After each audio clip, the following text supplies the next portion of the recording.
Ce débat, il traverse la droite depuis plus de 20 ans. En 1991, dans une interview choc, Valéry Giscard d'Estaing évoque, je cite, « l'immigration-invasion ». Ce que les Français souhaitent pour eux, c'est le droit du sang. Lorsque un enfant naît en France de parents étrangers, il devient français.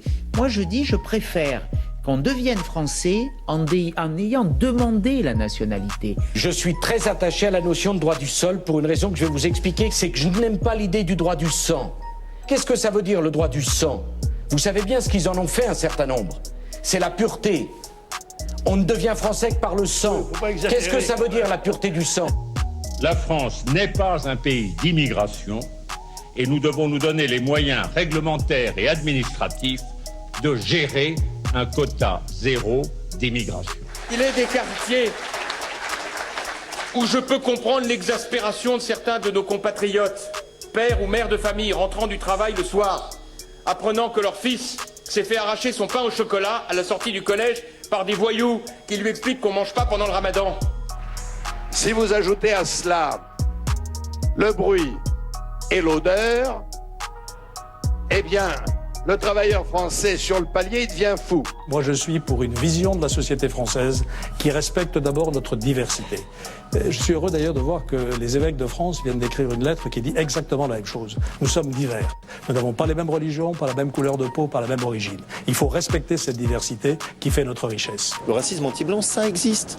Je le vis, moi, sur mon territoire, aux confins entre la Haute-Loire et la Loire, à proximité de Saint-Étienne. Ce n'est pas en nous alignant si peu que ce soit sur les positions et sur les thèses du Front National que nous dissuaderons les électeurs de voter pour cette formation politique. Alors, question pas facile pour qui veut rassembler sa famille. De quelle parole vous sentez-vous la plus proche? Ce que je crois, c'est qu'une immigration incontrôlée, avec une intégration ratée, ça peut disloquer la nation. Et ce que je crois aussi, c'est qu'on est face à ce défi aujourd'hui. Ce défi est réel, ce défi existe, et ça va être le défi du prochain quinquennat.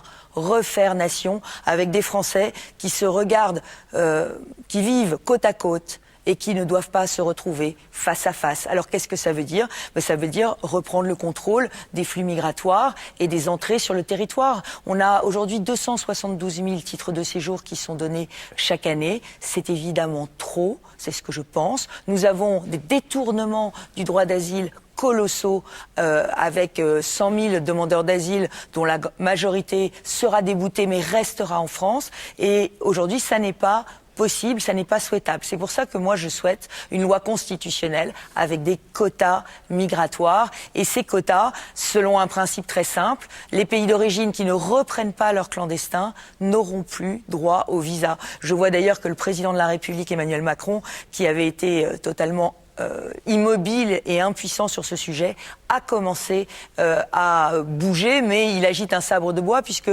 les visas qu'il a bloqués sont des visas de court séjour, et ces visas de court séjour, eh bien, ils peuvent être donnés dans n'importe quel pays de l'Union européenne. Donc, l'interdiction de visa d'Emmanuel Macron est aujourd'hui contournée.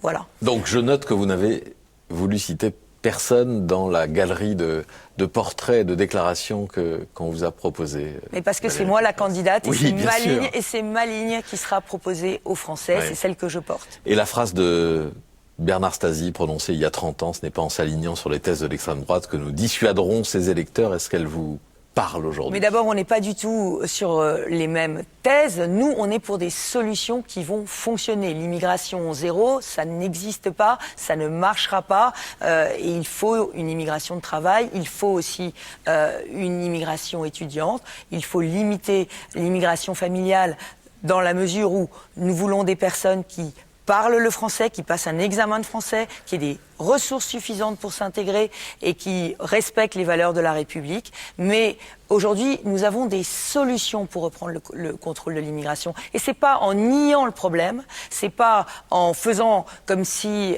il n'existait pas que nous reconquérerons la confiance des Français.